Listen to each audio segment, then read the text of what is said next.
The master Prakash classes YouTube channel आप सभी भावी अध्यापकों का स्वागत करता है।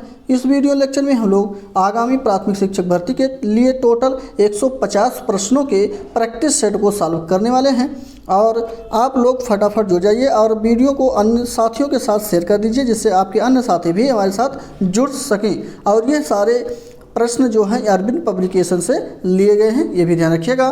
साथ साथ आप लोग को एक सूचना भी देनी है जो आपके सुपर टेट के सभी टॉपिक वाइज क्लासें चल रही हैं। तो सूचना ये है कि आपका जो ये 150 प्रश्नों का प्रैक्टिस सेट है ये आपको सुबह 10 बजे सुबह मिल जाता है। साथ साथ इसके बाद जस्ट आपको जो गणित का प्रैक्टिस सेट है वो गणित का प्रैक्टिस सेट 11:30 पर अवेलेबल हो जाता है और वहीं पे गणित के बाद शाम को आपके हिंदी के जो प्रैक्टिस सेट मिल रहे हैं वो प्रैक्टिस सेट आपका 7 बजे शाम को अवेलेबल होगा। और संस्कृत का जो क्वेश्चन कराया जा रहा है ये सभी सुपर टेट के प्रैक्टिस सेट कराए जा रहे हैं और ये चल भी रहे हैं। आप लोग यहाँ से इस समय पर उपलब्ध होकर यानी आकर के सभी प्रैक्टिस सेट सॉल्व कर सकते हैं और ये 8 बजे टाइमिंग है इसका। समय से आप लोग आ जाइए, प्रैक्टिस सेट सॉल्व करिए। चलिए, ये सूचना थी तो हम लोग बढ़ते हैं अपने प्रैक्टिस सेट की तरफ। प्रैक्टिस सेट में जो पहले सॉल्व करेंगे इसको देखेंगे, हम लोग हल करेंगे। ये भाषा के 40 प्रश्न हैं जिसमें हिंदी के 20 प्रश्न, इंग्लिश के 10 प्रश्न और साथ साथ संस्कृत के 10 प्रश्नों को कवर करेंगे। तो चलिए, यहाँ पे पहला क्वेश्चन आपके स्क्रीन पर आ गया है। इसमें देखिए ये शब्द में र शब्द में इस प्रकार से जो मात्रा लगी है इसका वर्ण विच्छेद जब करेंगे तो किस प्रकार से वर्ण विच्छेद होगा इसका। तो देखिए अगर इस प्रकार से लगा होता है वर्ण विच्छेद करने में तो ये ऑप्शन इसका बिल्कुल सही होगा। ये रा के नीचे ये जो हलंत लगा है इसको हलंत कहते हैं, प्लस छोटाऊ जो है ये बन जाएगा। लेकिन ये देखिए छोटाऊ की मात्रा है इसलिए छोटाऊ अलग कर दिया गया है। लेकिन अगर यहीं पे आप लोग सोच रहे होंगे कि ये क्यों नहीं हो सकता, तो ये इसलिए नहीं हो सकता क्योंकि रा पे जब इस प्रकार से मात्रा लगेगी तब ये शब्द होगा। ठीक, ये मैंने बीच की लाइन थोड़ा लंबी कर दी है, इसको थोड़ा छोटा होना चाहिए था। जैसे कह सकते हैं कि जो है इस प्रकार से ये होना चाहिए था। ठीक, तो ये इस प्रकार से बनेगा और यहाँ पे जो ये है इसका ऑप्शन नंबर पहला बिल्कुल सही हो जाएगा। क्लियर। चलिए, ए सही होने के साथ अगले प्रश्न में चलते हैं। अगला प्रश्न है आपका, निर्दय का विलोम शब्द क्या होगा। निर्दय का विलोम शब्द क्या होगा। तो निर्दय का विलोम शब्द जो होता है वो सदय होता है। क्या होता है? सदय होता है। सी बिल्कुल सही ऑप्शन होगा। अगला प्रश्न है कि मछली का पर्याय कौन सा नहीं है। पर्यायवाची कौन सा मछली का नहीं है। तीसरे प्रश्न का ऑप्शन देखिए और बताइए। ऑप्शन है चिकुर, मकर, अंडज, मत्स्य। तो यहाँ पे कौन सा नहीं है, तो चिकुर जो है ये मछली का पर्यायवाची नहीं होता है। ऑप्शन नंबर यहाँ पे ए बिल्कुल सही ऑप्शन हो जाएगा। तो चिकुर ऑप्शन नंबर पहला ही सही होगा। साथ साथ अगला प्रश्न आपका, यावज्जीवन में कौन सा समास है। यावत जीवन में कौन सा समास है ये बताना है। तत्पुरुष, अव्ययीभाव, बहुब्रीहि या फिर द्वंद्व समास। चलिए फटाफट बताइए। तो यहाँ पे ऑप्शन नंबर आपका जो सही हो जाएगा वो भी बिल्कुल सही हो जाएगा। ये अव्ययीभाव समास का उदाहरण है। और आप लोग भी जो भी प्रश्न आपके आ रहे हैं वो कमेंट बॉक्स में लिखते भी चलिए जिससे आप लोग को कंठस्थ भी होता चले। चलिए नेक्स्ट प्रश्न है, निनिर्मेष शब्द में कौन सा उपसर्ग है। क्वेश्चन अच्छा है। देखिए यहाँ पे ऐसे ऐसे शब्द मिल जाते हैं कि आप लोग जो है कन्फ्यूजन हो जाती है। तो यहाँ पे निनिर्मेष शब्द में कौन सा उपसर्ग है ये बताना है। तो यहाँ पे भी बिल्कुल नी शब्द, यहाँ पे नी जो है देखिए निर्मेष में नी लगा है तो यही उपसर्ग होगा। और जो मूल शब्द के पहले लगता है उसको उपसर्ग कहते हैं और जो बाद में लगता है उसको प्रत्यय कहते हैं। तो यहाँ पे ए बिल्कुल सही, मतलब ये कह रहे हैं बी बिल्कुल सही हो जाएगा। क्लियर। तो बी बिल्कुल सही ऑप्शन। और इसी के साथ अगला प्रश्न 6ठे नंबर का प्रश्न है। इसमें देखिए यहाँ पे जो अंडरलाइन किया गया है, पत्थर से, मेढक को पत्थर से मत मारो। तो इसमें कारक कौन सा होगा। देखिए जब भी कहीं भी किसी साधन का प्रयोग किया जाता है तो वहाँ पे आपका करण कारक होता है। जैसे मास्टर जी ने इस विद्यार्थी को डंडे से मारा, तो यहाँ पे डंडा जो है ये साधन का प्रयोग है। यहाँ पे मेढक को पत्थर से मत मारो, तो ये पत्थर क्या है, साधन है। और साधन जो होता है वो किसका कारक, कौन सा कारक होता है, करण कारक होता है। ऑप्शन नंबर यहाँ पे सी बिल्कुल सही ऑप्शन। उम्मीद है कि ये समझ में आ गया होगा। साथ साथ अगला प्रश्न आपकी स्क्रीन पर। चलिए बताइए फटाफट, बहुत अच्छे।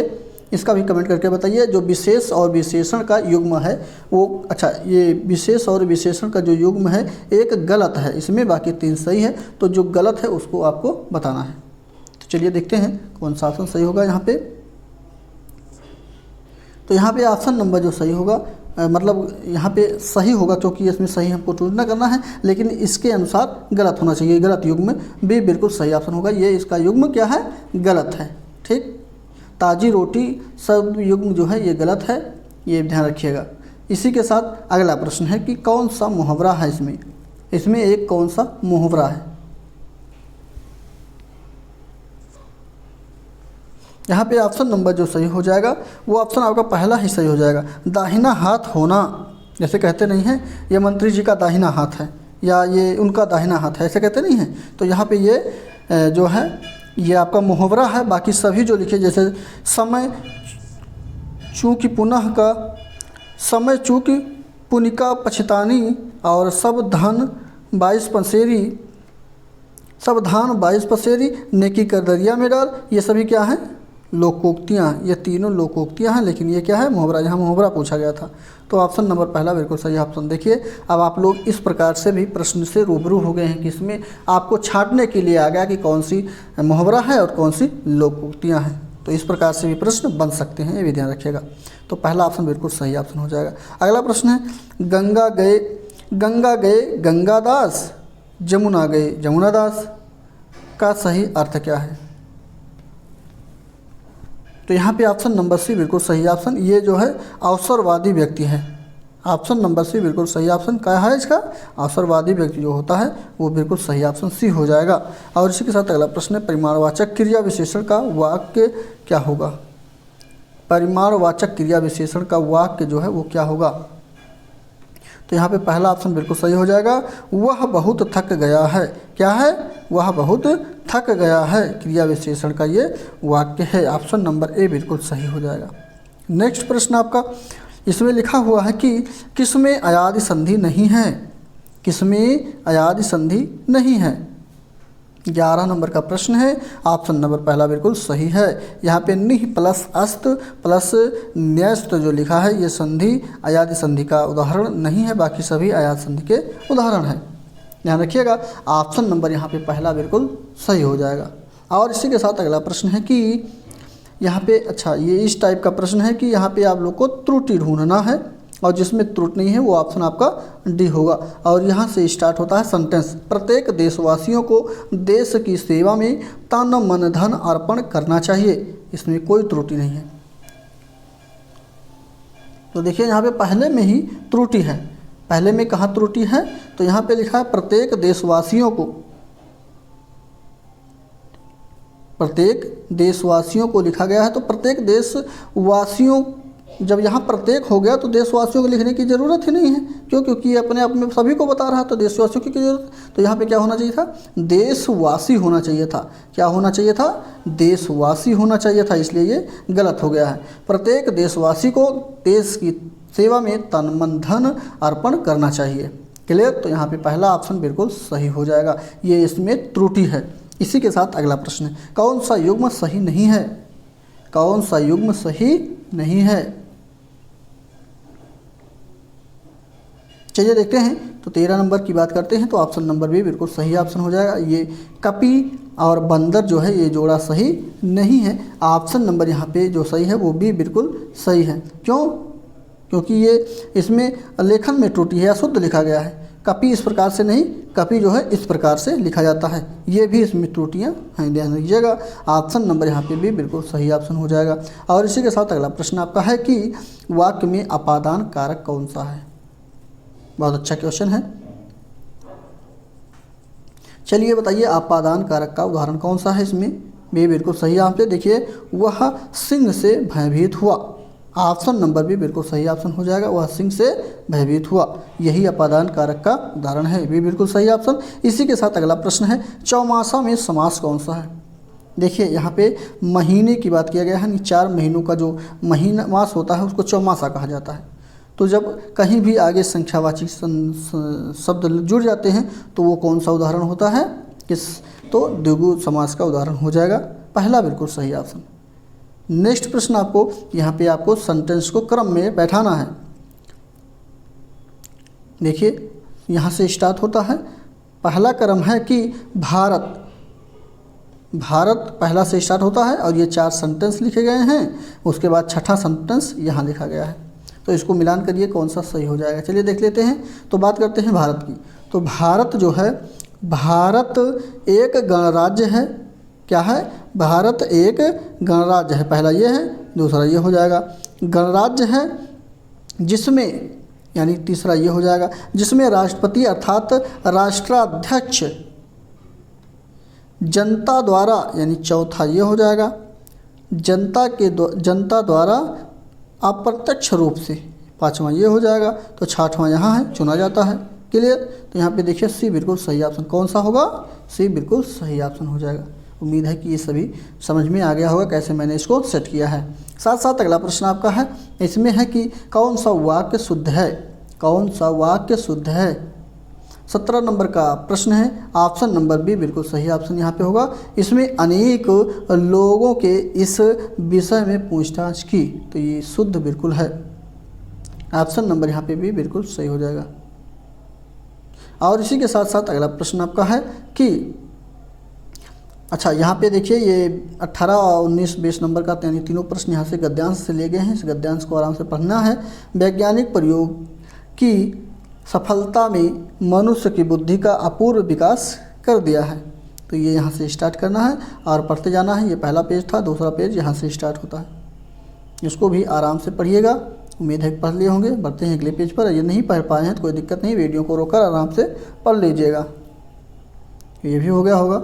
साथ साथ नेक्स्ट है, ये इतना सा बचा हुआ है, इसको देखिएगा। और यहाँ पे 18 नंबर का प्रश्न आपकी स्क्रीन पर है। देखिए इस गद्यांश का मूल कथ्य जो है वो क्या है, मतलब शीर्षक क्या है, मूल कथन क्या है इसका। तो यहाँ पे इसका जो मूल कथ्य है वो निःशस्त्रीकरण और विश्व शांति की बात किया गया है। ऑप्शन नंबर यहाँ पे डी बिल्कुल सही ऑप्शन हो जाएगा।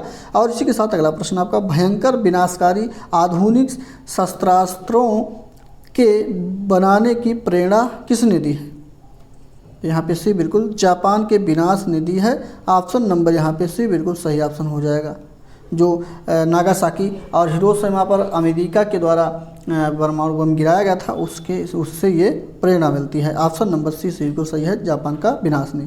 और इसी के साथ अगला आखिरी प्रश्न है, यानी ये गद्यांश का आखिरी है। इसमें एटम बम की अपार शक्ति का प्रथम अनुभव कैसे हुआ है? तो यहाँ भी दिया गया है। देखिए जापान की जो अजेय शक्ति का पराजय से हुआ है। ऑप्शन नंबर भी बिल्कुल सही ऑप्शन हो जाएगा। और इसी के साथ अगला प्रश्न है, इसमें एरर ढूंढना है आपको। और यहाँ से ये 10 प्रश्न हम लोग आज यहाँ के इंग्लिश के सॉल्व करने वाले हैं। और इस 10 प्रश्न में आपके कितने प्रश्न सही होते हैं कमेंट बॉक्स में जब आप उत्तर देंगे तो उससे हमारे उत्तर के साथ मिलान करते रहिएगा और बताइएगा कि कितने प्रश्न आपके सही हुए हैं। तो यहाँ पे सी बिल्कुल सही ऑप्शन हो जाएगा, यानी कि सी में एरर है। किस में एरर है? तो सी में एरर है। एनी के बाद अदर का प्रयोग होगा। यहाँ पे जो एनी लिखा हुआ है, यहाँ पे अदर का जो है इस प्रकार से यहाँ पे अदर का प्रयोग हो जाएगा। तो यहाँ पे सी में त्रुटि है। ऑप्शन नंबर सी बिल्कुल सही ऑप्शन होगा। और अगला प्रश्न आपका यहाँ पे alternative similar in meanings of given word, यानी कि सिनोनिम्स कह सकते हैं। जब सिमिलर मीनिंग ढूंढना है यानी सिनोनिम ही होगा, तो यहाँ पे ऑप्शन नंबर 22 का जो होगा वो 22 का ऑप्शन नंबर पहला ही सही हो जाएगा। और इसी के साथ अगला प्रश्न है आपके स्क्रीन पर, यहाँ पे जो खाली स्थान खाली हुआ है, यानी कि खाली स्थान है, इसमें कौन सा शब्द फिल किया जाएगा? चलिए बताइए फटाफट आंसर। यहाँ पे डी बिल्कुल सही ऑप्शन हो जाएगा। और इसी के साथ अगला प्रश्न है, ये आपको सब्स्टिट्यूट का शब्द है। तो यहाँ पे बताना है, ये आपके सेंटेंस लिखा गया है, इसमें एक शब्द में बताना है कि कौन सा शब्द होगा। तो सी बिल्कुल सही ऑप्शन होगा, कैटलॉग। क्या होता है? कैटलॉग। यहाँ पे a list of book available in library, तो उसको कैटलॉग कहते हैं। सी बिल्कुल सही ऑप्शन। और अगला प्रश्न है यहाँ पे जो आपके अंडरलाइन किया गया है, एज हार्ड एज नेल, तो यहाँ पे इसका अर्थ क्या होगा? अच्छा एक मिनट, अर्थ नहीं बताना है, यहाँ पे इडियम फ्रेज बताना है। तो यहाँ पे बी बिल्कुल सही ऑप्शन हो जाएगा। इमोशनल लेस हो जाएगा, बी बिल्कुल सही ऑप्शन। और इसी के साथ अगला प्रश्न है कि इसमें आपको राम हेल्प एवरीवन, उसके बाद स्पेस है, तो यहाँ पे फिल किया जाएगा does not he, option number B बिल्कुल सही होगा। अगला प्रश्न है narration, change the narration, change करना है, इसमें नरेशन को चेंज करना है। और आपका ये सेंटेंस है ही सेड, उसके बाद कामा है, फिर इन्वर्टेड कामा के अंदर लिखा हुआ है I clean my teeth twice at the day, उसके बाद फिर कामा इन्वर्टेड कामा को बंद कर दिया गया है। तो यहाँ पे जो सही ऑप्शन होगा वो बी ऑप्शन सही हो जाएगा। He said that he cleans his teeth twice आदि, ऑप्शन नंबर बी बिल्कुल सही होगा। और इसी के साथ अगला प्रश्न है 29 और 30 नंबर का।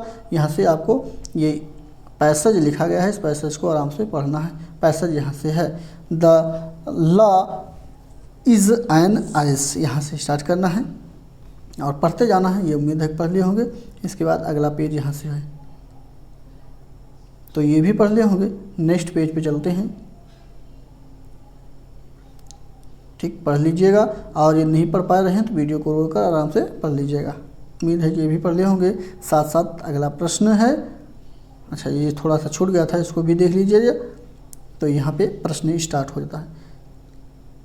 The writer says the law is an eyes because, तो यहाँ पे ऑप्शन नंबर सी बिल्कुल सही होगा। Punishment do not help to reform criminals, option number C बिल्कुल सही ऑप्शन हो जाएगा। और इसी के साथ अगला प्रश्न है, चलिए बताइए, इसको पढ़िए और बताइए कौन सा ऑप्शन सही होगा 29 नंबर का।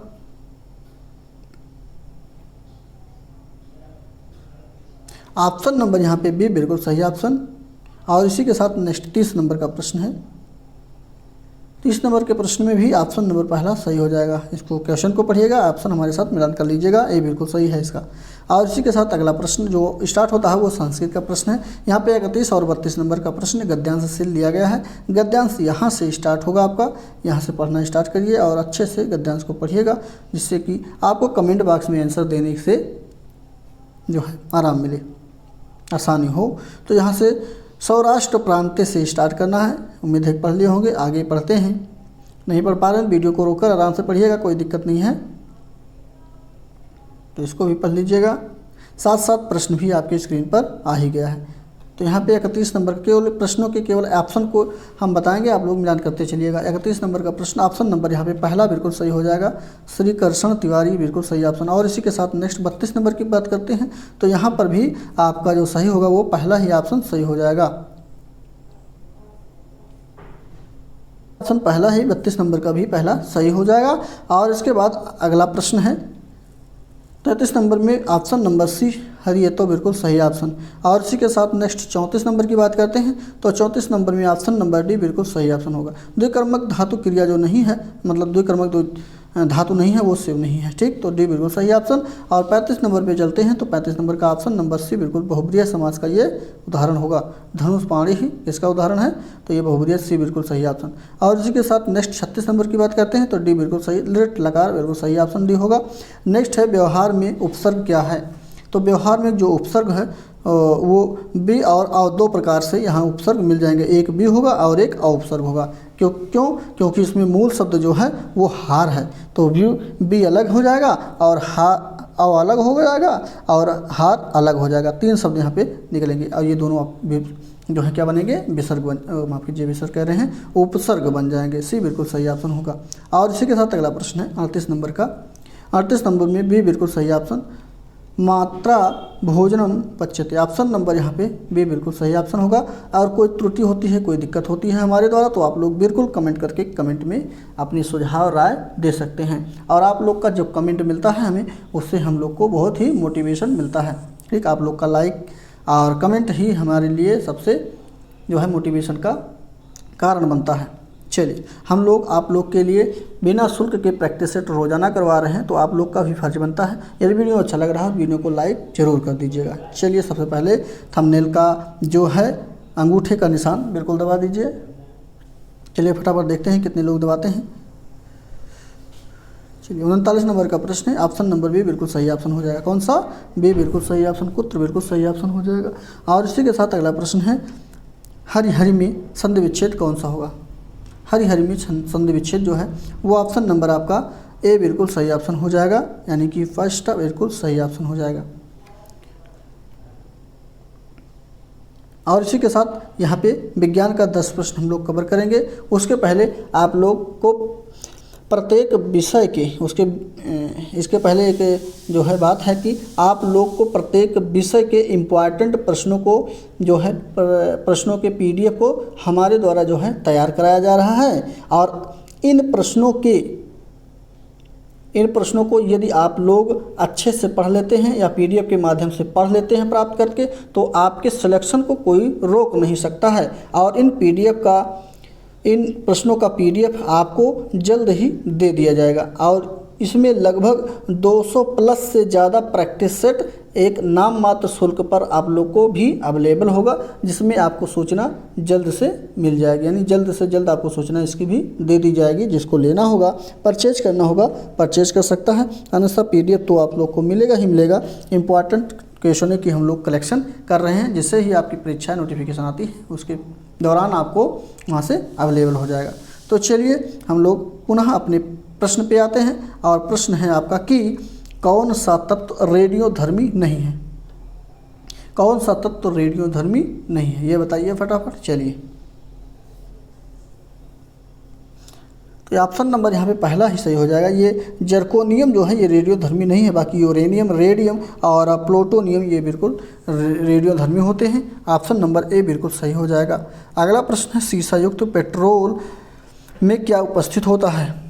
जो सीसा युक्त पेट्रोल होता है उसमें क्या उपस्थित होता है? तो डी बिल्कुल यहाँ पे tetra ethyl lead, option number D बिल्कुल सही ऑप्शन हो जाएगा। माफ़ कीजिए। नेक्स्ट प्रश्न है कि फार्मिक अम्ल किसके द्वारा उत्पादित किया जाता है? फार्मिक अम्ल किसके द्वारा उत्पादित किया जाता है, ये बताइए। तो सी बिल्कुल सही ऑप्शन हो जाएगा यहाँ पे, लाल चींटी के द्वारा। ऑप्शन नंबर सी बिल्कुल सही ऑप्शन। और इसी के साथ अगला प्रश्न है फूल गोभी का खाने योग्य भाग क्या है? फूल गोभी का जो भाग खाया जाता है वो क्या होता है? तो वो पुष्पक्रम होता है। ऑप्शन नंबर यहाँ पे बी बिल्कुल सही हो जाएगा। क्या होता है? पुष्पक्रम होता है। नेक्स्ट प्रश्न है समुद्री जल को किस प्रक्रिया से शुद्ध किया जा सकता है? समुद्री जल को जो प्रक्रिया है शुद्ध करने का वो आसवन है। ऑप्शन नंबर यहाँ पे बी बिल्कुल सही ऑप्शन हो जाएगा। ये जो वर्षा का जल होता है ये बिल्कुल शुद्ध जल होता है, और ये किसके माध्यम से होता है? आसवन के माध्यम से होता है, बिल्कुल ध्यान रखिएगा। ऑप्शन नंबर भी बिल्कुल सही होता है। और ये वर्षा जो होती है ये भी आसवन के माध्यम से ही वर्षा होती है। समुद्र से जल भाप के माध्यम से ऊपर उठते हैं, बड़े बड़े बादल बनते हैं, उसके बाद ये ठंडे होकर बारिश करा देते हैं। तो उस प्रक्रिया को क्या कहा जाता है? आसवन की प्रक्रिया कहा जाता है। ऑप्शन नंबर भी बिल्कुल सही होगा। और इसी के साथ नेक्स्ट प्रश्न है आपकी स्क्रीन पर। चलिए इसका कमेंट करके आप लोग आंसर बताइए। विटामिन बी की कमी से कौन सा रोग होता है? ऑप्शन है स्कर्वी, डर्मेटाइटिस, फाइनोडर्मा या फिर बेरी। बहुत अच्छे। तो यहाँ पे आप लोग पकड़ लिए होंगे, डी बिल्कुल सही ऑप्शन। विटामिन बी की कमी से बेरी रोग होता है। वहीं पे विटामिन ए की कमी से जो होता है वो आपका कौन सा रोग होता है बताना है कमेंट करके। रतौंधी होता है। और विटामिन ए का रासायनिक नाम जो है वो आपका रेटिनॉल है। वहीं पे विटामिन बी का रासायनिक नाम आप लोग को कमेंट करके बताना है। चलिए बताइएगा इसको कमेंट करके कौन सा हो जाएगा।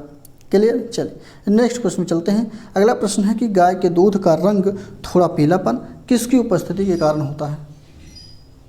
तो यहाँ पे ये कैरोटीन की कमी के कारण जो है, एक मिनट, इसकी उपस्थिति के कारण, कमी के कारण नहीं भाई, उपस्थिति के कारण जो है पीलापन होता है गाय का दूध, कैरोटीन की कमी का। ऑप्शन नंबर भी बिल्कुल सही ऑप्शन हो जाएगा। और इसी के साथ अगला प्रश्न यानी 48 नंबर का प्रश्न जो है, इसमें DPT का टीका जो बचाव करता है वो किससे बचाव करता है?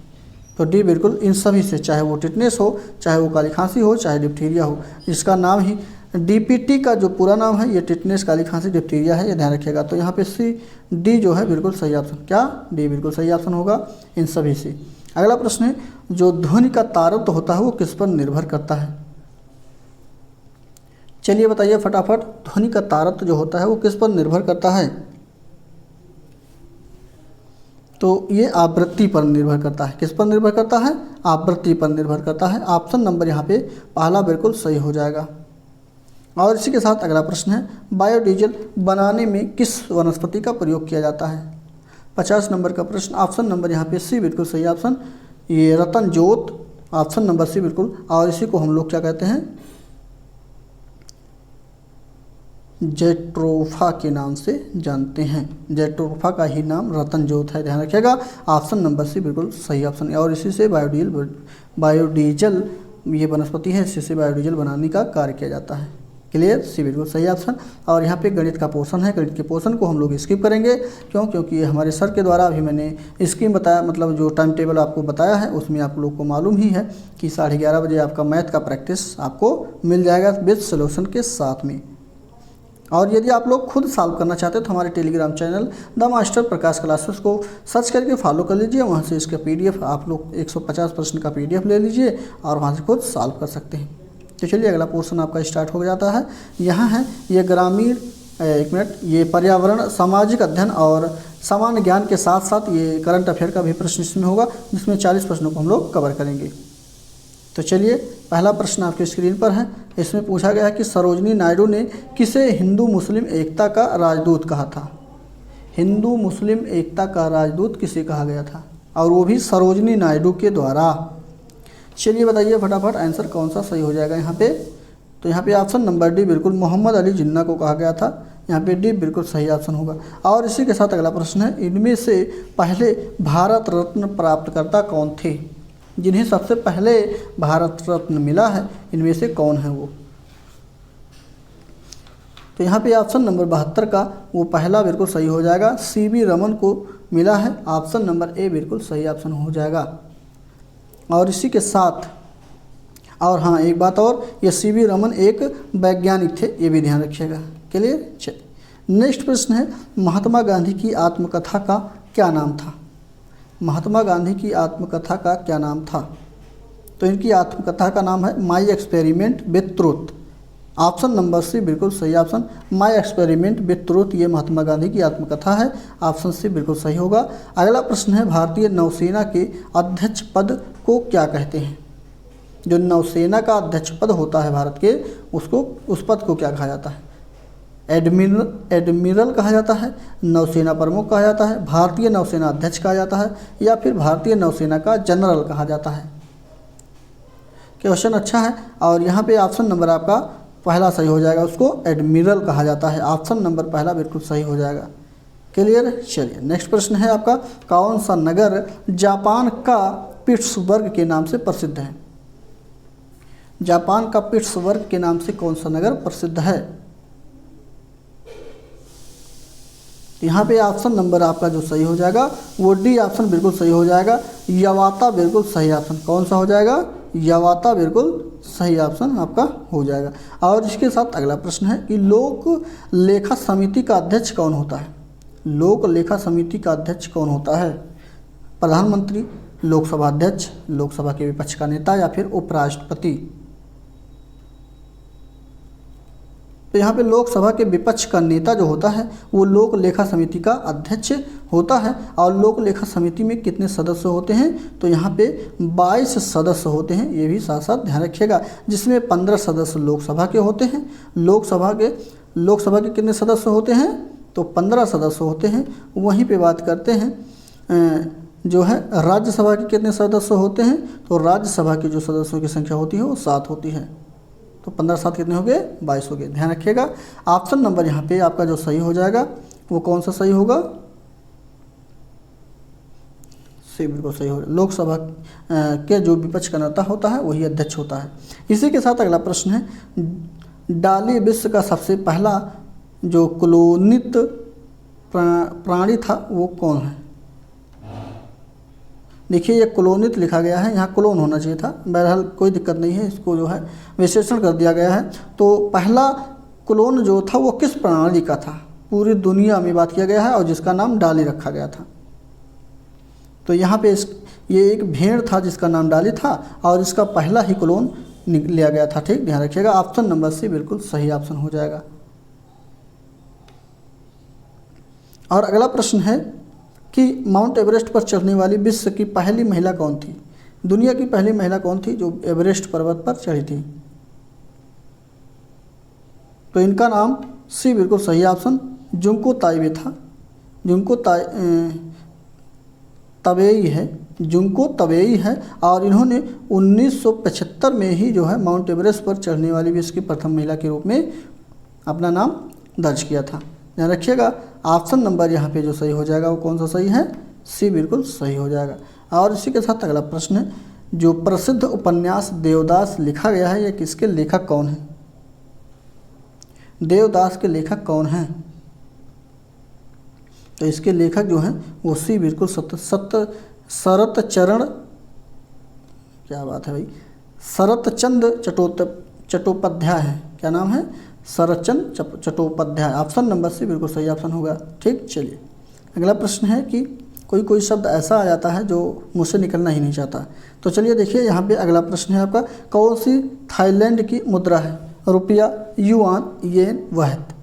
थाईलैंड की मुद्रा के बारे में बताना है तो थाईलैंड की मुद्रा वहत है। ऑप्शन नंबर डी बिल्कुल सही ऑप्शन हो जाएगा।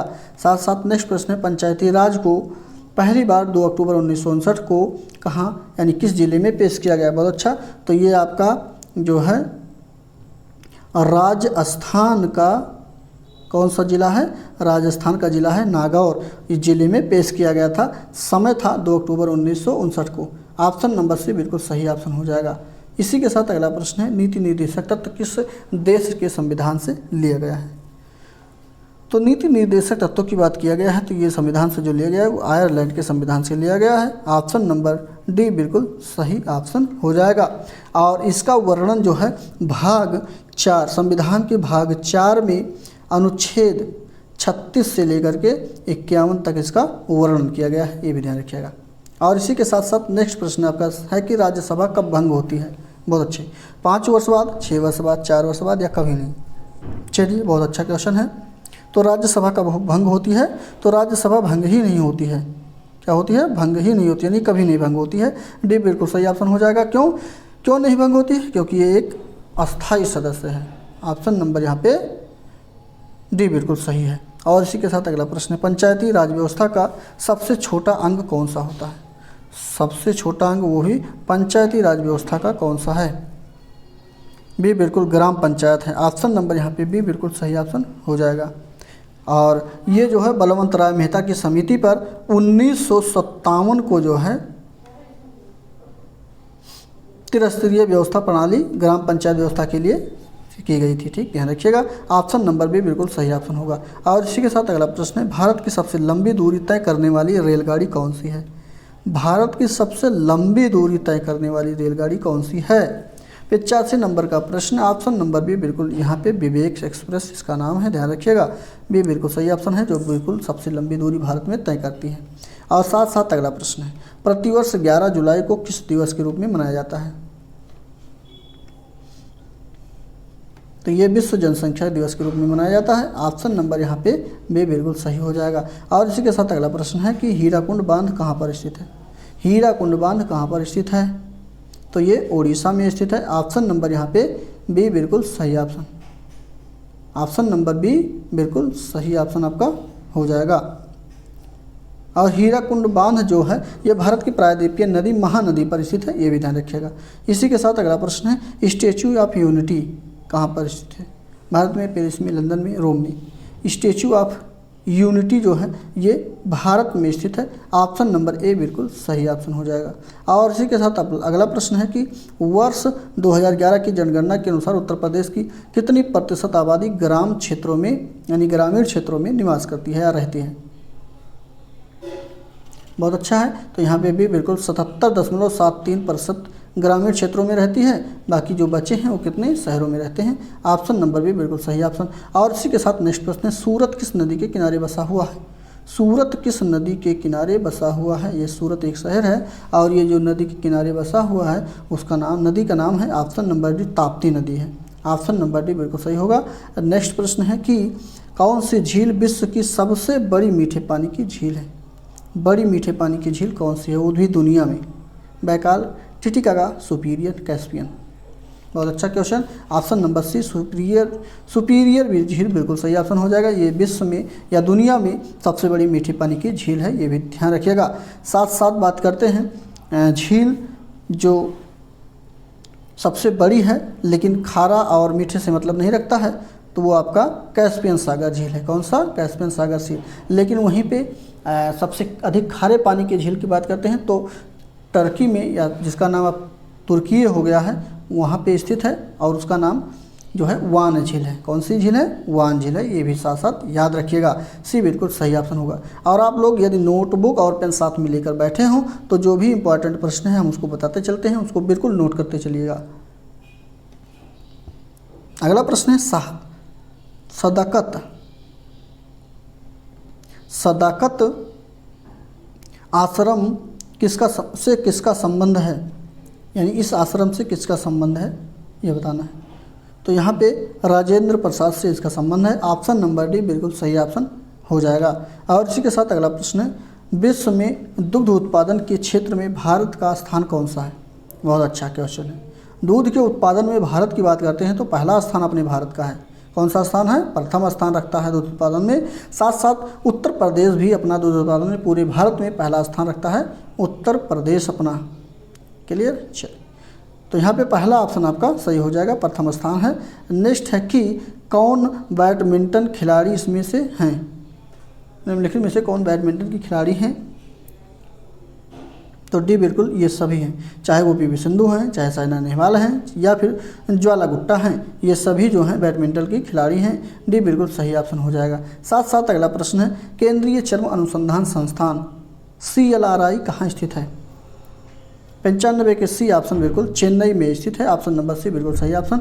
और इसी के साथ नेक्स्ट प्रश्न है, 2011 की जनगणना के अनुसार सबसे अधिक साक्षरता वाला केंद्र शासित प्रदेश। अच्छा, यहाँ पे देखिए देश दिया होता तो क्लियर था केरल, लेकिन सबसे अधिक साक्षरता वाला केंद्र शासित प्रदेश के बारे में पूछ लिया गया। चलिए, अब कन्फ्यूजन भरा क्वेश्चन मिल गया है। चंडीगढ़ है, पुदुचेरी है, लक्षद्वीप है, या फिर दमन और दीव है? तो यहाँ पे पुदुचेरी बिल्कुल सही ऑप्शन, यानी कि बी बिल्कुल सही ऑप्शन हो जाएगा। क्लियर? और इसका ये जो है पुदुचेरी 4 स्थानों पर है, ये ध्यान रखिएगा। स्थान 4 है और राज्य 3 है। ठीक, कभी डिटेल में इसके बारे में बता दिया जाएगा। और बात करते हैं यहाँ पे साक्षरता दर कितना है। तो यहाँ पे साक्षरता दर 91.8% है, ये ध्यान रखिएगा। नेक्स्ट प्रश्न पे चलते हैं। अगला प्रश्न है, उत्तर प्रदेश शैक्षणिक अनुसंधान एवं विकास परिषद की स्थापना कब की गई? यहाँ पे पहला ऑप्शन बिल्कुल 1981 में इस संस्था का जो है स्थापना की जाती है। ऑप्शन नंबर यहाँ पे पहला बिल्कुल सही हो जाएगा, ध्यान रखिएगा। और इसी के साथ अगला प्रश्न है, देवा मेला किस क्षेत्र से संबंधित है? देवा मेला यानी कि कहाँ लगता है? तो यह बाराबंकी में लगता है। देवा शरीफ होना चाहिए था, यहाँ देवा मेला लिखा गया। देवा शरीफ का मेला बाराबंकी में लगता है। ऑप्शन नंबर बी बिल्कुल सही ऑप्शन हो जाएगा। और ये जो है उत्तर प्रदेश के बाराबंकी ज़िले में लगता है, ये तो दिया ही गया है। बात यहाँ के अवध की बात करते हैं तो अंतिम नवाब वाजिद अली शाह की मज़ार पर ये लगता है, ये भी ध्यान रखिएगा। साथ साथ अगला प्रश्न है आपका,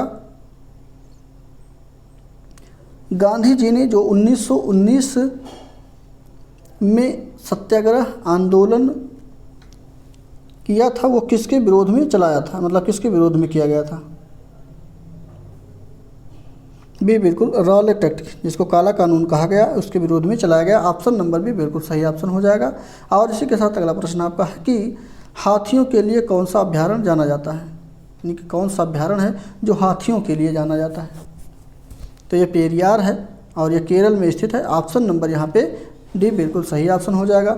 दूसरी बात, एक सींग गेंडे वाले के लिए किस अभ्यारण्य को जाना जाता है? आप लोग कमेंट बॉक्स में इस क्वेश्चन के आंसर को 100 नंबर पे देना है। ठीक, यहाँ पे ऑप्शन नंबर डी बिल्कुल सही ऑप्शन हो जाएगा। और इसी के साथ अगला प्रश्न है, उत्तर कह रहे हैं, भारत के किस राज्य में पवन ऊर्जा का सबसे अधिक उत्पादन होता है? भारत में पवन ऊर्जा का जो उत्पादन होता है वो सबसे अधिक किस राज्य में होता है? तो ये तमिलनाडु में होता है। ऑप्शन नंबर सी बिल्कुल सही हो जाएगा। नेक्स्ट प्रश्न है, कितने देशों की जनसंख्या उत्तर प्रदेश की जनसंख्या से अधिक है? तो यहाँ पे केवल 5 देश ऐसे हैं, एक मिनट इसमें लिखा कितना, अच्छा हाँ, 5 देश ऐसे हैं जो उत्तर प्रदेश की जनसंख्या से अधिक जनसंख्या रखते हैं। और छठवां देश आपका, छठवां जो है आपका जनसंख्या के मामले में आपका राज्य उत्तर प्रदेश है। ठीक, तो यहाँ पे ऑप्शन नंबर जो सही हो जाएगा वो कौन सा सही है? पहला बिल्कुल सही हो जाएगा। 5 देश हैं ऑप्शन नंबर ए बिल्कुल सही हो जाएगा। और इसी के साथ नेक्स्ट पर उत्तर प्रदेश के पड़ोसी राज्यों की संख्या कितनी है। चलिए, उत्तर प्रदेश के पड़ोसी राज्यों का मतलब ये है कि उत्तर प्रदेश से जो सटा हुआ राज्य है वो उनकी संख्या कितनी है। यहाँ पे 9 है, ऑप्शन नंबर डी बिल्कुल सही ऑप्शन हो जाएगा। 8 तो राज्य हैं आपके और प्लस 1 केंद्र शासित प्रदेश है, तो टोटल 9 हो गए। और एक केंद्र शासित प्रदेश जो है वो आपका दिल्ली है, ध्यान रखिएगा। ऑप्शन नंबर यहाँ पे डी बिल्कुल 9 सही हो जाएगा। साथ साथ अगला प्रश्न है, उत्तर प्रदेश का सबसे बड़ा शहर कौन सा है। उत्तर प्रदेश का सबसे बड़ा शहर कौन सा है, तो कानपुर है। ऑप्शन नंबर ए बिल्कुल सही ऑप्शन। नेक्स्ट प्रश्न है, उत्तर प्रदेश का विधानमंडल कौन सा है। यूपी का विधानमंडल कैसा है, कौन सा है नहीं कैसा है, तो ये द्विसदनात्मक है। ऑप्शन नंबर ए बिल्कुल सही ऑप्शन। यहाँ पे विधानसभा भी है और विधान परिषद भी है, तो इसलिए द्विसदनात्मक है। ऑप्शन नंबर ए बिल्कुल सही ऑप्शन। और इसी के साथ नेक्स्ट है, मौलिक अधिकार किसके द्वारा निलंबित किए जाते हैं। मौलिक अधिकार किसके द्वारा निलंबित किए जाते हैं। बी, राष्ट्रपति के द्वारा निलंबित कर दिया जाता है मौलिक अधिकार को। ऑप्शन नंबर बी बिल्कुल सही ऑप्शन। लेकिन कुछ ऐसे अधिकार हैं जो निलंबित नहीं किए जाते हैं, ये हमेशा लगे रहते हैं। और ये निलंबित कब किए जाते हैं, तो ये आपातकाल के समय निलंबित किए जाते हैं, ये भी ध्यान रखिएगा। हमेशा नहीं, जब चाहिए निलंबित कर दें, केवल आपातकाल के समय ऐसा होता है। ऑप्शन नंबर भी बिल्कुल सही होगा। साथ साथ अगला प्रश्न है, चीन की संसद का क्या नाम है।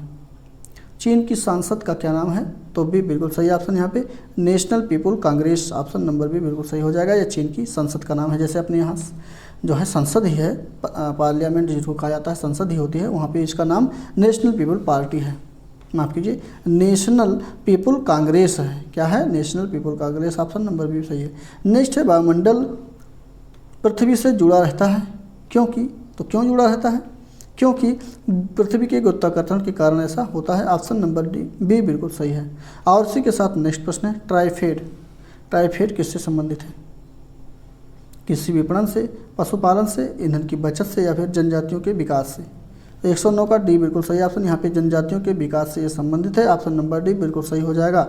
नेक्स्ट है, इन्यूट लोग कहाँ पाए जाते हैं। इन्यूट जिसको कहा जाता है, ये लोग कहाँ पाए जाते हैं, तो ये कनाडा में भी पाए जाते हैं, ग्रीनलैंड में भी पाए जाते हैं, अलास्का में पाए जाते हैं। ऑप्शन नंबर यहाँ पे डी बिल्कुल सही हो जाएगा। क्यों, क्योंकि ये एक दूसरे से सटे हुए स्थान हैं, इसलिए ये सभी यहाँ पे पाए जाते, मतलब सभी जगहों पे इन्यूट पाए जाते हैं। ऑप्शन नंबर यहाँ पे डी बिल्कुल सही ऑप्शन आपका हो जाएगा।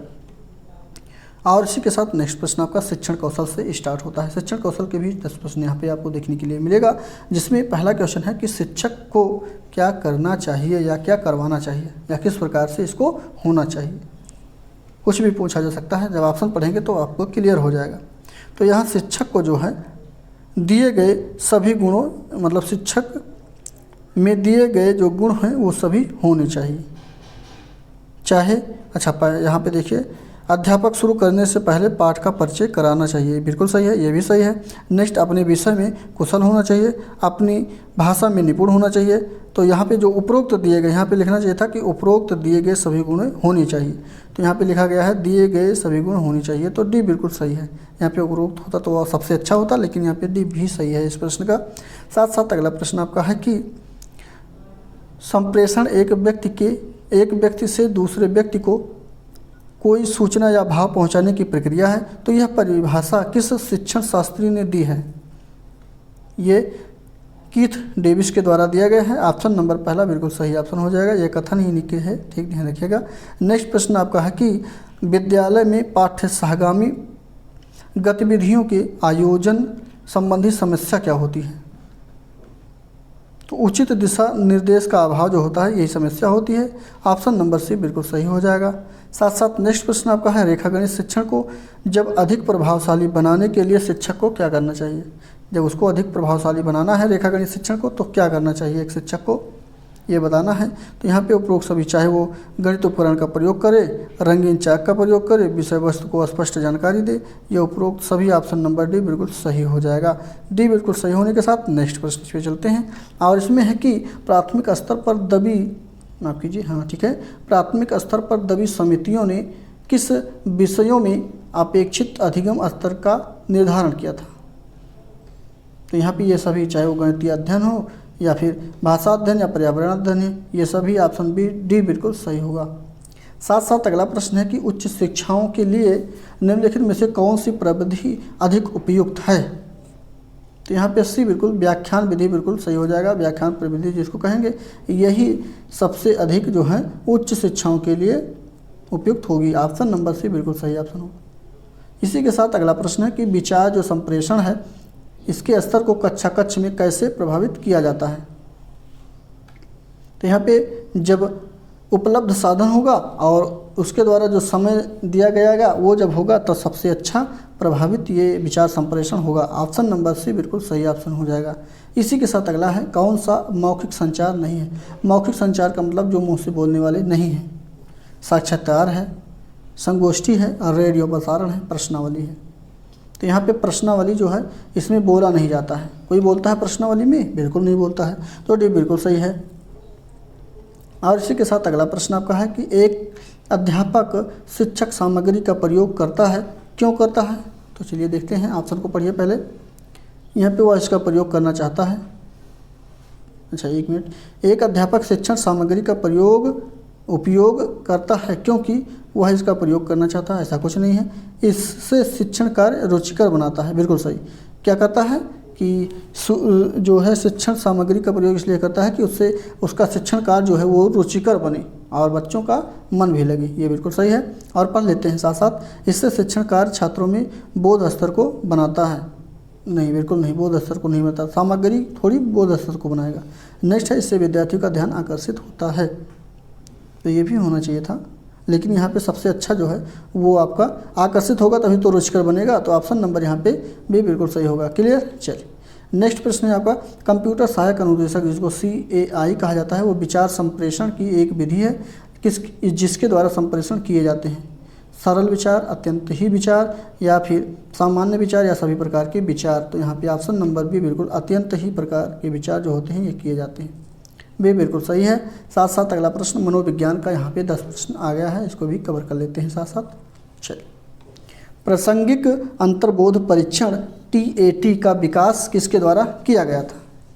उस मनोवैज्ञानिक का क्या नाम है जिसने TAT का विकास किया है। तो यहाँ पे सी मर्रे, ऑप्शन नंबर सी बिल्कुल सही ऑप्शन हो जाएगा। मर्रे के द्वारा TAT का जो है विकास किया गया है। साथ साथ अगला प्रश्न है कि गतिशील परिवार यानी कि गतिशील परिवारों में जो बच्चों में अपेक्षाकृत कौन सा प्रेरणा सबसे अधिक प्रबल होता है। तो यहाँ पे उपलब्धि होती है। ऑप्शन नंबर सी बिल्कुल सही ऑप्शन होगा। अगला प्रश्न आपका है कि उसी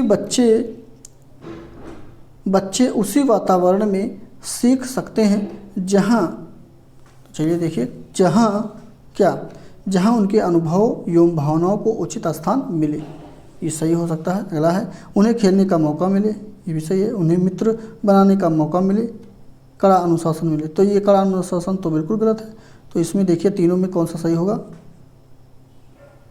तो यहाँ पे सबसे अच्छा जो होगा वो पहला ऑप्शन सही हो जाएगा, सबसे सटीक और अच्छा, ठीक। तो ये बिल्कुल सही ऑप्शन हो जाएगा। साथ साथ अगला प्रश्न है आपका यदि कुछ विद्यार्थी कक्षा में अध्ययन की चित्तवृत्ति में नहीं है तो आप क्या करेंगे। यदि अध्ययन करने के उनके मन नहीं कर रहा है या उनकी रुचि नहीं लग रहा है तो उन्हें उनकी रुचि अथवा आप अपने विषय के अनुसार रुचिपूर्वक चीज़ें उन्हें बताएंगे, तब उनका जो है चित्तवृत्ति, उनका मन लग जाएगा। ऑप्शन नंबर डी बिल्कुल सही हो जाएगा। अगला प्रश्न है कि कौन सा मानव विकास का सही क्रम है। यहाँ पे देखिए मानव विकास का सही क्रम कौन सा है। सबसे पहले कौन सी अवस्था आती है, तो सबसे पहले शैशवावस्था आती है। उसके बाद कौन सी अवस्था आती है, बाल्यावस्था, फिर किशोरावस्था, फिर प्रौढ़ावस्था। तो चलिए यहाँ पे देखते हैं ऑप्शन नंबर बी देखिए, शैशवावस्था, बाल्यावस्था, किशोरावस्था, फिर प्रौढ़ावस्था, ये बिल्कुल सही है। ऑप्शन नंबर बी बिल्कुल सही है। साथ साथ अगला प्रश्न है कि जब बालक सीखने के लिए तैयार होता है तब वह जल्दी व प्रभावशाली तरीके से सीखता है। यह सिद्धांत किसके द्वारा प्रतिपादित किया गया है। तो ये थॉर्नडाइक के द्वारा प्रतिपादित किया गया है। अंतर्दृष्टि और सोच का सिद्धांत इन्हीं के द्वारा दिया गया है। ऑप्शन नंबर ए बिल्कुल सही ऑप्शन हो जाएगा। साथ साथ नेक्स्ट है साइमन बिने परीक्षण द्वारा जो मापन किया जाता है वो किसका मापन किया जाता है। तो विशिष्ट बुद्धि का मापन किया जाता है। ऑप्शन नंबर बी बिल्कुल सही हो जाएगा। साथ साथ नेक्स्ट प्रश्न आपके स्क्रीन पर है। इसमें पूर्व विद्यालय में पहली बार, ध्यान दीजिए, पूर्व विद्यालय में पहली बार आया बच्चा मुक्त रूप से चिल्लाता है, 2 वर्ष पश्चात वही बच्चा जब प्रारंभिक विद्यालय में पहली बार जाता है तो अपना तनाव चिल्ला कर व्यक्त नहीं करता है, मतलब चिल्ला कर जो है नहीं व्यक्त करता है दूसरी बार जब जाता है तो, अपितु उसके कंधे पर गर्दन की पेशियां तन जाती हैं। इस व्यवहारिक परिवर्तन का क्या सैद्धांतिक आधार हो सकता है? तो चलिए क्वेश्चन को पढ़ लिए हैं, ऑप्शन यहाँ है, देखिए ऑप्शन कौन सा सही होगा। तो यहाँ पे ये जो विभेद और एकीकरण का विकास है, ये इसके लक्षण उभरते हैं वहाँ पे और दिखाई पड़ते हैं, तो डी बिल्कुल सही ऑप्शन हो जाएगा। साथ साथ नेक्स्ट प्रश्न है, बच्चों के जो सामाजिक विकास में विशेष महत्व रखता है वो कौन सा ऑप्शन होगा? खेल है, बाल साहित्य है, दिनचर्या है, संचार माध्यम है। तो यहाँ पे खेल बिल्कुल सही ऑप्शन हो जाएगा। सामाजिक विकास की बात चाहे जहाँ करें, छोटे बच्चों के लिए वो खेल ही बिल्कुल सही ऑप्शन हो जाएगा और ऑप्शन नंबर ए खेल सही है। नेक्स्ट है सृजनवाद में क्या होता है? तो सृजनवाद में बाल शिक्षा केंद्रित होती है। ऑप्शन नंबर यहाँ पे ए सी बिल्कुल सही हो जाएगा। ठीक, तो यहाँ पे रीजनिंग का प्रश्न आ गया है। रीजनिंग के प्रश्न को चलिए सर के द्वारा हमारे पढ़ाया जा रहा है, लेकिन वर्तमान में आपको शायद वीडियो नहीं मिल रही है, लेकिन ऑप्शन को हम बता दे रहे हैं, आप लोग इसको सॉल्व कर लीजिएगा और आंसर हमारे साथ मिलान कर लीजिएगा। 131 का ऑप्शन नंबर पहला सही हो जाएगा। और 32 पे चलते हैं, तो 32 में ऑप्शन नंबर आपका जो सही होगा वो भर्त्सना डी बिल्कुल सही होगा। और इसी के साथ नेक्स्ट प्रश्न आपका जो बनेगा ये, हाँ ठीक है, यहाँ देखिए क्वेश्चन को पढ़िए और ऑप्शन यहाँ पे इसका डी बिल्कुल सही हो जाएगा। कौन सा सही होगा? डी बिल्कुल सही है। नेक्स्ट प्रश्न जो 34 नंबर पे चलते हैं, तो 34 नंबर में भी डी बिल्कुल सही ऑप्शन होगा। और साथ साथ 35 नंबर की बात कर लेते हैं, तो 35 नंबर कैलेंडर से लिया गया है, इसमें भी डी बिल्कुल सही ऑप्शन होगा। सूचना तकनीकी के 5 प्रश्न यहाँ पे आपको देखने के लिए मिला है, तो इसमें देखते हैं MICR में सी से तात्पर्य क्या है? तो यहाँ पे भी बिल्कुल जो है करेक्टर बिल्कुल सही ऑप्शन होगा। सी का क्या तात्पर्य है यहाँ पे? करेक्टर बिल्कुल सही ऑप्शन है। इसी के साथ नेक्स्ट कंप्यूटर की IC, जो IC होती है चिप का निर्माण किसके द्वारा की जाती है? तो चिप चाहे जो हो वो उसका निर्माण जो होता है वो सिलिकॉन के द्वारा होता है। सिलिकॉन एक अर्धचालक है, ये ध्यान रखिएगा। ऑप्शन नंबर ए बिल्कुल सही ऑप्शन हो जाएगा। सिलिकॉन क्या है? एक अर्धचालक है। ये पूछा जाता है कि सिलिकॉन किस प्रकार का चालक है, तो एक अर्धचालक है, ये ध्यान रखिएगा। साथ साथ अगला प्रश्न है कि प्रिंट करने के लिए कौन सा मेनू सेलेक्ट किया जाता है? तो यहाँ पे पहला ही ऑप्शन फाइल बिल्कुल सही हो जाए। फाइल को हम लोग सेलेक्ट करेंगे तो वहाँ पे ऑप्शन होगा कि कौन सा आपको प्रिंट करना है। साथ साथ नेक्स्ट प्रश्न है कि कंप्यूटर की कीबोर्ड में कितने एरो होते हैं, यानी कि इस प्रकार के जो एरो होते हैं, तीर जिसको कहा जाता है, ये कितने होते हैं? यहाँ पे 4 होते हैं। ऑप्शन नंबर पहला बिल्कुल सही ऑप्शन। कितने होते हैं? 4 होते हैं। तो यहाँ पे फर्स्ट बिल्कुल सही ऑप्शन होगा। साथ साथ नेक्स्ट प्रश्न है कि कौन सा दृश्य सामग्री का उदाहरण नहीं है? जो देखने वाला सामग्री है वो कौन सा उदाहरण नहीं है नीचे, ये बताइए। ये टेलीविज़न, 1 मिनट 140 में टेलीविज़न को तो देखा ही जा सकता है। प्रोजेक्टर विधि, चित्र एवं चार्ट विधि, स्लाइड्स विधि। दृश्य सामग्री का उदाहरण नहीं है, देखने की सामग्री का उदाहरण नहीं है। इसमें थोड़ा कन्फ्यूजन हो रहा है। स्लाइड से होने तो सही है। प्रोजेक्टर भी देखा जा सकता है, चित्र एवं चार्ट भी देखा जा सकता है, टेलीविज़न भी देखा जा सकता है, लेकिन यहाँ पे देखिए स्लाइड्स क्या है, ये थोड़ा कन्फ्यूजन भरा है। कमेंट करके आप लोग बताइएगा इसका आंसर कौन सा सही हो सकता है। चलिए ये क्वेश्चन आप लोग के लिए छोड़ दिया जा रहा है, इसको हम जो है इसके सही आंसर को कमेंट बॉक्स में पिन करवा देंगे। क्लियर? चलिए साथ साथ नेक्स्ट प्रश्न है कि जीवन कौशल प्रबंधन एवं अभिवृद्धि के 10 प्रश्न यहाँ पे आ गए हैं। इसके भी प्रश्नों को हम लोग फटाफट कवर कर लेते हैं। यहाँ पे पहला ही क्वेश्चन है कि मूल प्रवृत्तियों की अवधारणा सर्वप्रथम किसके द्वारा दी गई? मूल प्रवृत्तियों की अवधारणा सर्वप्रथम किसके द्वारा दी गई है? और ये भी ध्यान रखिएगा मूल प्रवृत्तियों की संख्या जो होती है वो 14 मूल प्रवृत्तियों दिया गया है। जो भी मनोवैज्ञानिक हैं उनका नाम है मैकडोगल। ऑप्शन नंबर भी बिल्कुल सही ऑप्शन हो जाएगा। नेक्स्ट प्रश्न है परामर्शदाता के रूप में एक शिक्षक में कौन से गुण या गुणों का समावेश होना चाहिए? तो यहाँ पे उपरोक्त सभी के गुण होने चाहिए। ऑप्शन नंबर डी बिल्कुल सही ऑप्शन। चाहे वो निष्पक्षता की बात हो या सत्यनिष्ठा की बात, जिसको विश्वसनीयता कहा जाता है, या फिर सक्रिय सुनने की कला हो, साथ साथ उच्च निर्णय क्षमता एवं गोपनीय रखने की योग्यता भी रखता हो। तो ऑप्शन नंबर डी बिल्कुल सही ऑप्शन हो जाएगा। अगला प्रश्न है व्यावसायिक नैतिकता में कौन सा शामिल है। तो व्यावसायिक नैतिकता में जो शामिल है ऑप्शन नंबर सी बिल्कुल सही ऑप्शन, यानी ए और बी दोनों सही हो जाएगा।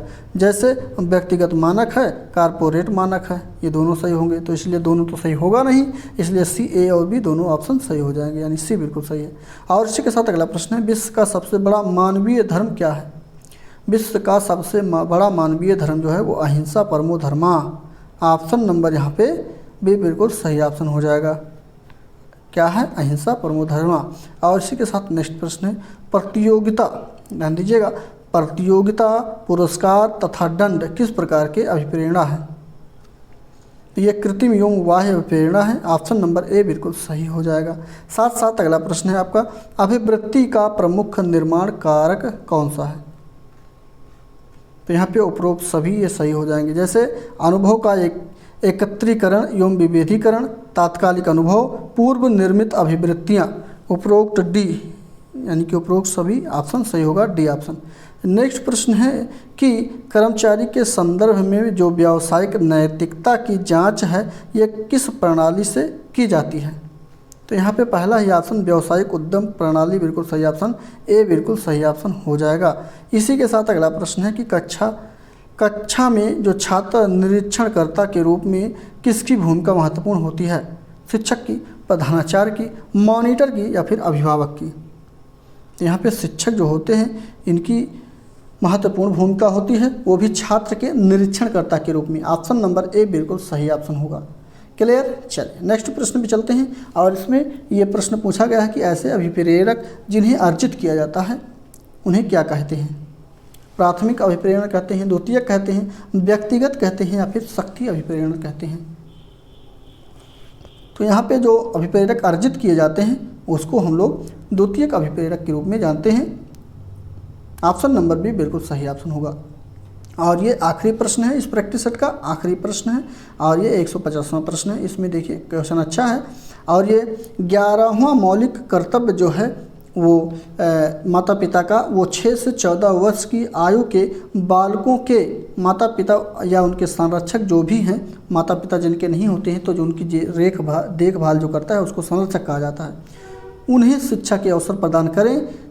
ये किस संविधान संशोधन द्वारा संविधान में जोड़ा गया। बहुत अच्छा क्वेश्चन। तो यहाँ पे ये ऑप्शन नंबर पहला ही सही हो जाएगा।